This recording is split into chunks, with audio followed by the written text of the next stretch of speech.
Sucipti alias Jito jani bogolan di Polresta Denpasar. Ia nekat dadi pengepul togel online. Jito tawange dadi pengepul togel ajak jajalan unit 5 Satuan Reskrim Polresta Denpasar.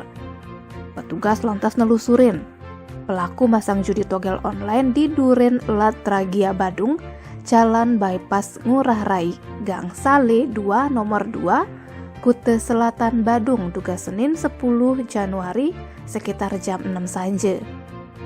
Langsung pelaku sagrepe ajak petugasi di lokasi. Barang bukti bakatange ada HP, ATM, ajak pipis Rp71.000 anggone masang togel.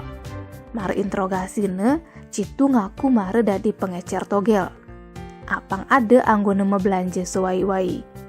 Kasih Humas Polresta Denpasar, Ibtu Ketut Sukadi ngaku konden nerima laporan unduk kejadian entu. Tim Bali Express ngelaporang.